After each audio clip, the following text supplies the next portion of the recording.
Continuing our reading in Animal Farm by George Orwell. Chapter 7. It was a bitter winter. The stormy weather was followed by sleet and snow, and then by a hard frost which did not break till well into February. The animals carried on as best they could with the rebuilding of the windmill, well knowing that the outside world was watching them, and that the envious human beings would rejoice and triumph if the mill were not finished on time.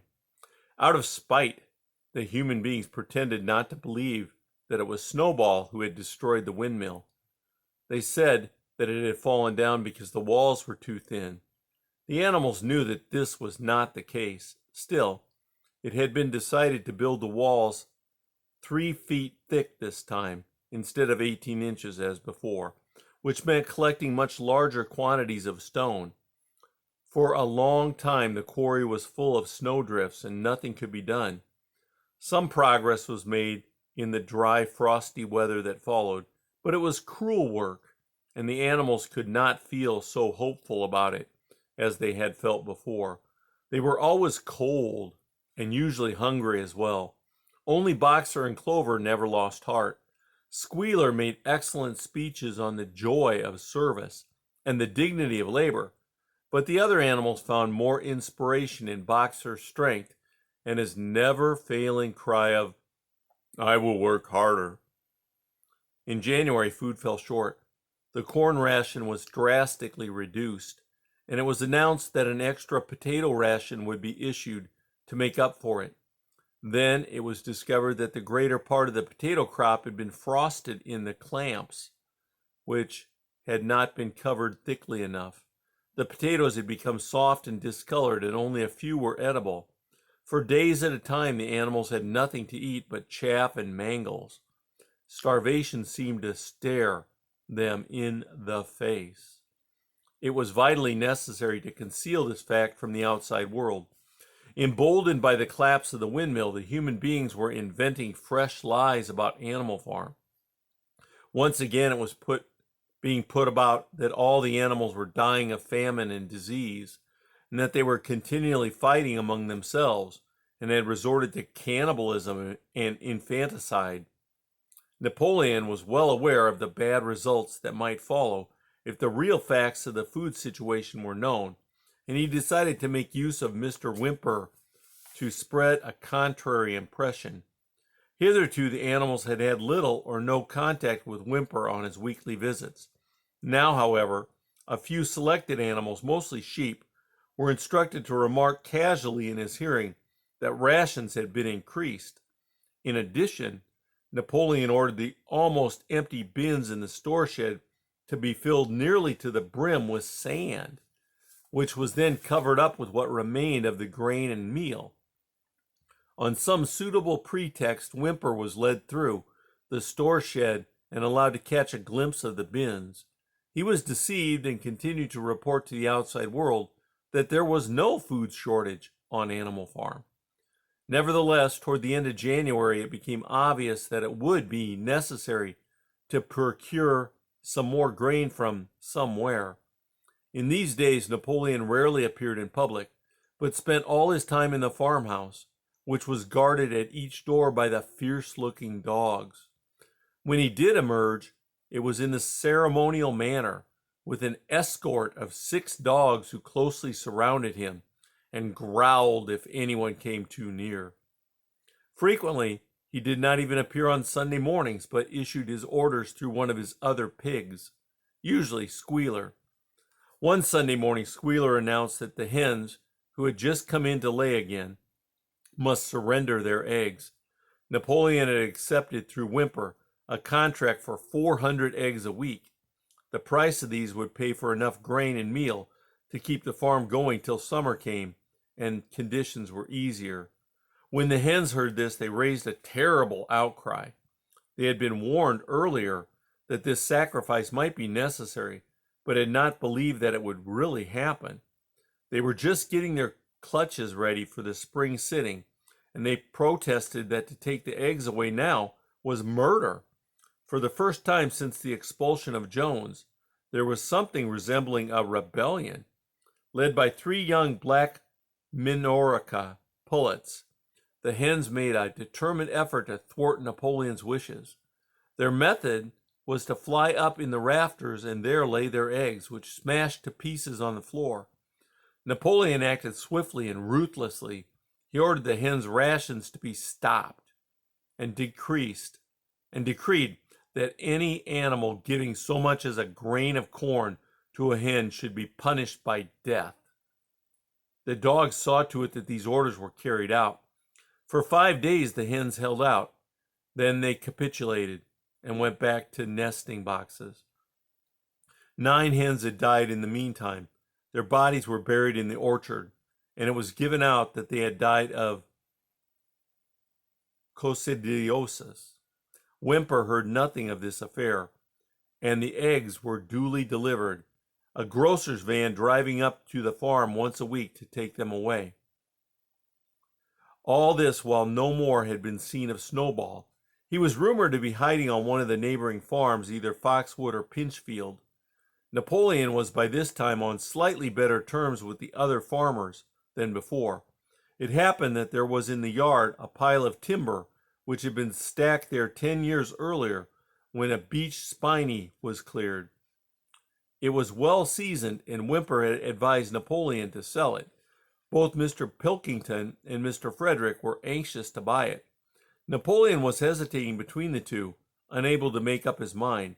It was noticed that whenever he seemed on the point of coming to an agreement with Frederick, Snowball was declared to be hiding at Foxwood, while he inclined toward Pilkington.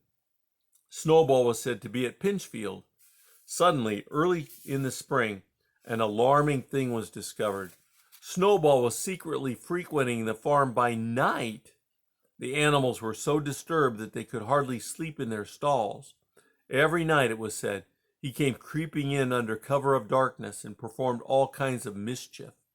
He stole the corn, he upset the milk pails, he broke the eggs, he trampled the seed beds, he gnawed the bark off the fruit trees. Whenever anything went wrong, it became usual to attribute it to Snowball.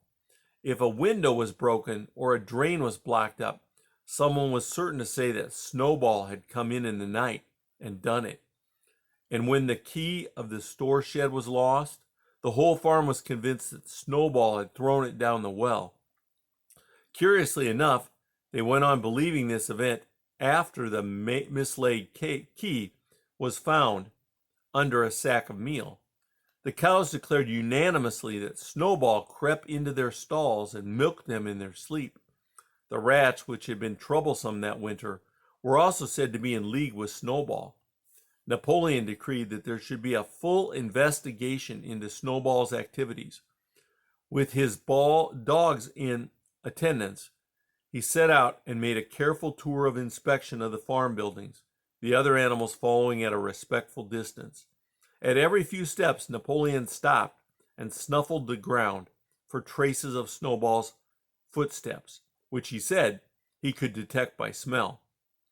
He snuffled in every corner, in the barn, in the cowshed, in the hen houses, in the vegetable garden, and found traces of Snowball almost everywhere. He would put his snout to the ground, give several deep sniffs, and exclaim in a terrible voice, "Snowball!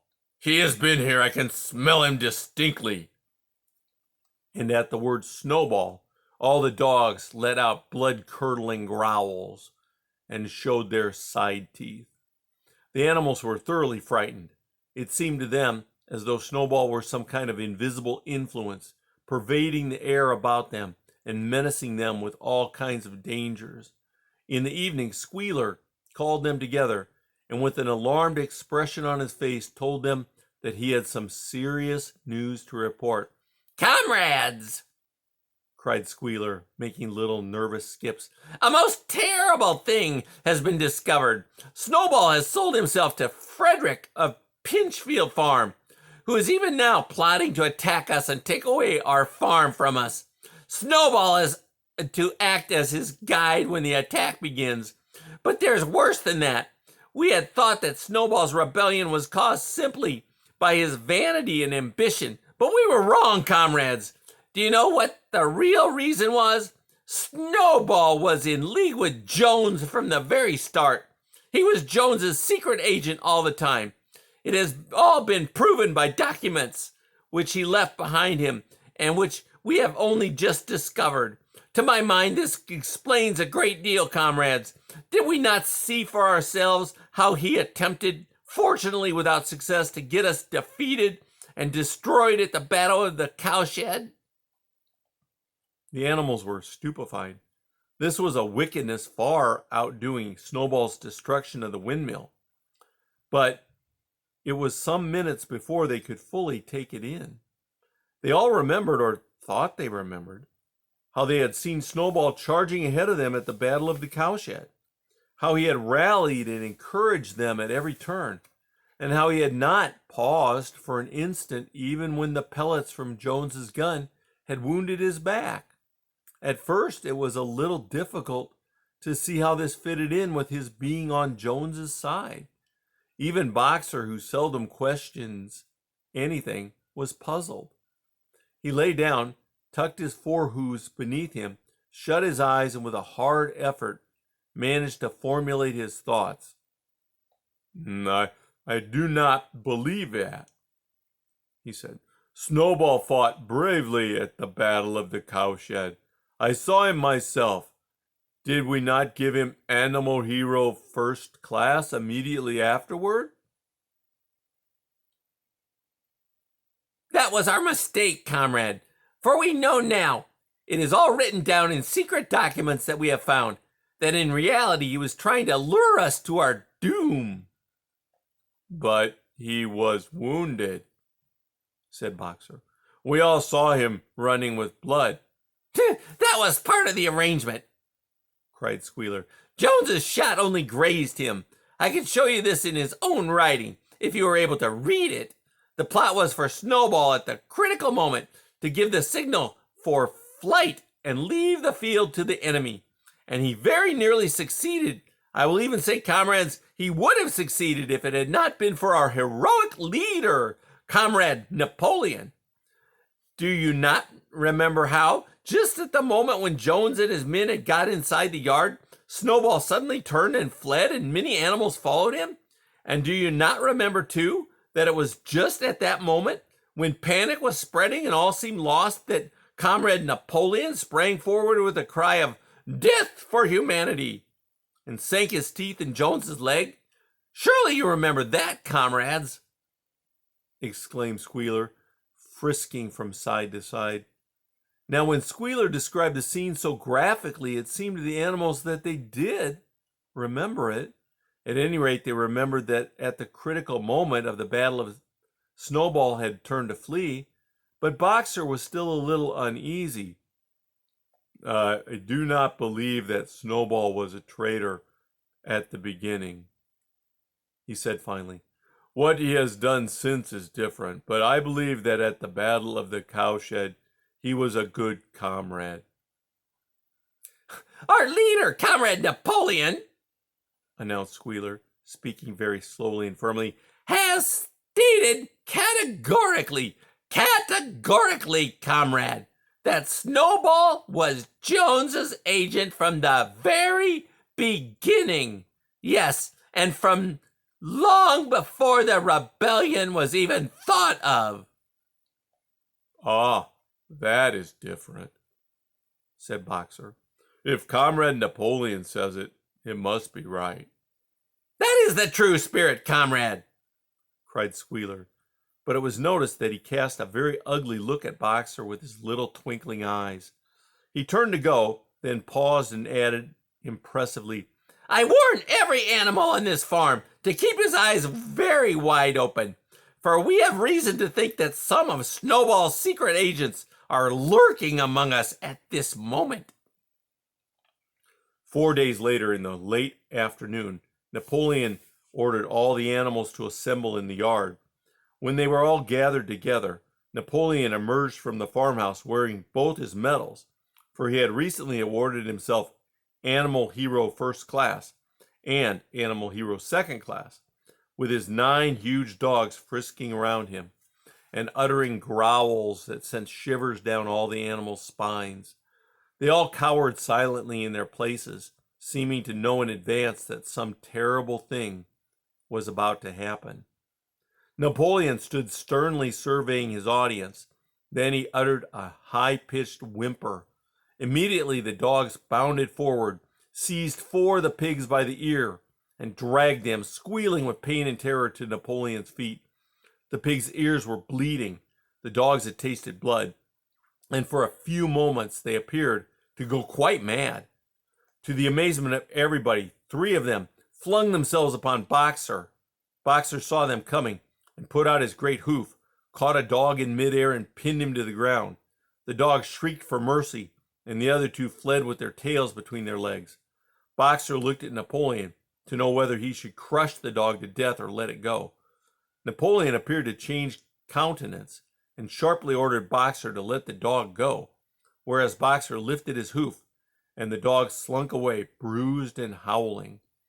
Presently the tumult died down.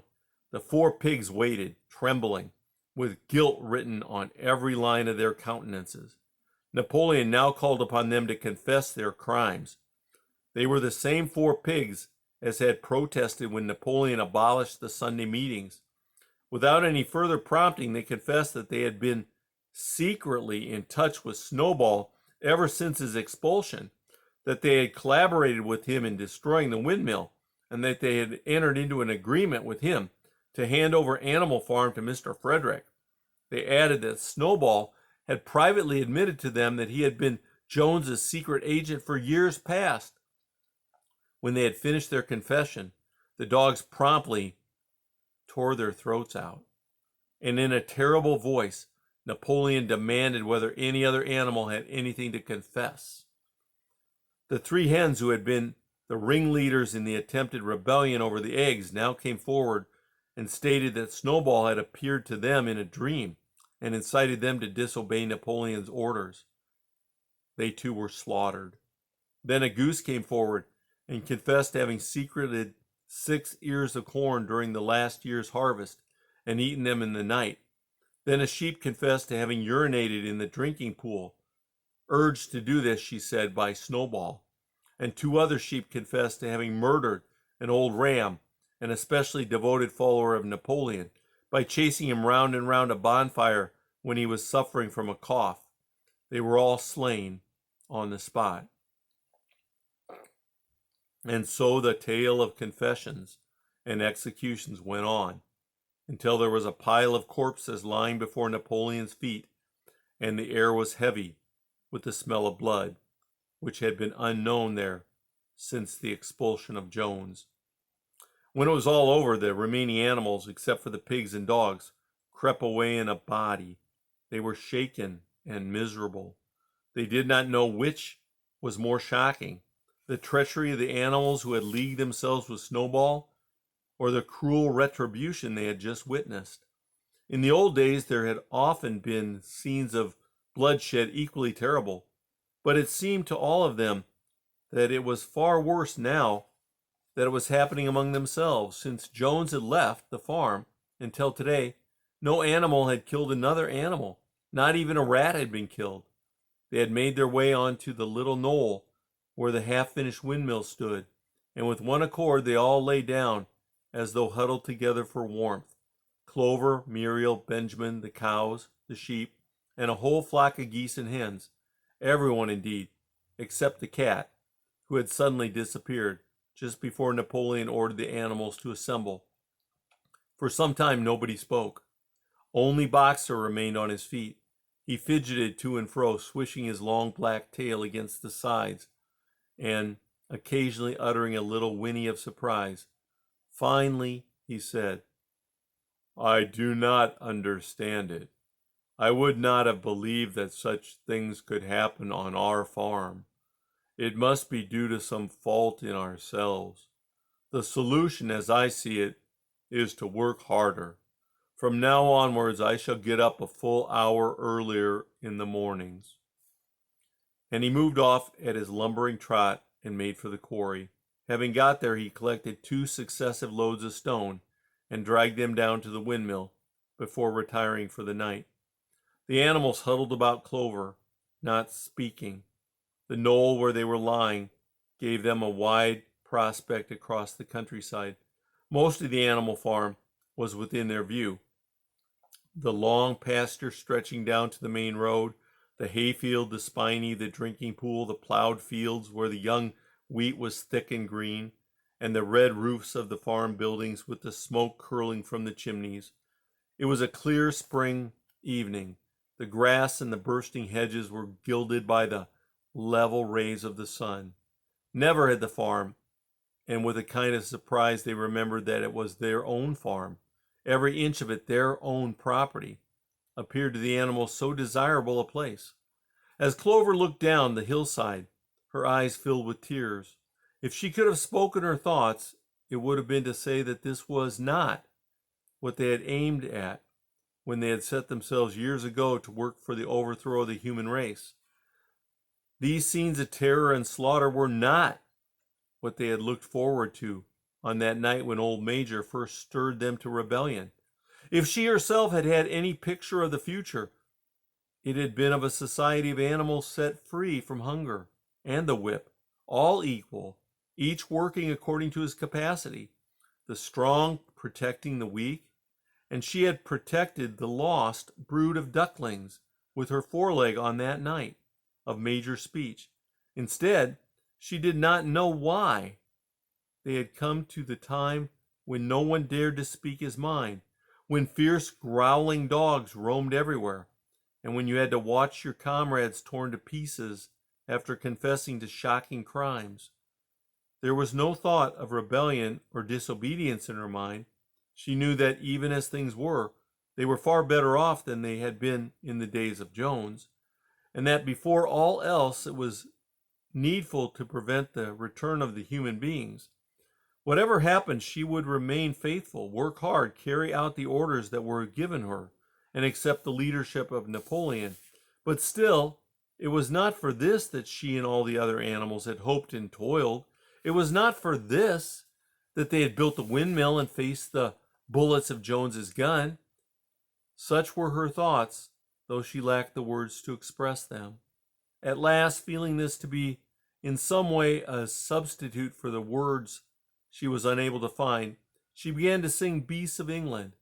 The other animals sitting around her took it up, and they sang it 3 times over, very tunefully, but slowly and mournfully, in a way they had never sung it before. They had just finished singing it for the 3rd time when Squealer, attended by 2 dogs, approached them with the air of having something important to say. He announced that by a special decree of Comrade Napoleon, Beasts of England had been abolished. From now onward, it was forbidden to sing it. The animals were taken aback. "Why?" cried Muriel. "It is no longer needed, comrade," said Squealer stiffly. "Beasts of England was the song of rebellion, but the rebellion is now completed. The execution of the traitors this afternoon was the final act. The enemy, both external and internal, has been defeated. In Beasts of England, we expressed our longing for a better society in days to come, but that society has now been established. Clearly, this song has no longer any purpose." Frightened though they were, some of the animals might possibly have protested, but at this moment the sheep set up their usual bleating of 4 legs good, 2 legs bad, which went on for several minutes and put an end to the discussion. So Beasts of England was heard no more. In its place, Minimus the poet had composed another song which began, Animal farm, never through me shall thou come to harm. And this was sung every Sunday morning after the hoisting of the flag. But somehow neither the words nor the tune ever seemed to the animals to come up to Beasts of England. And that's the end of chapter 7.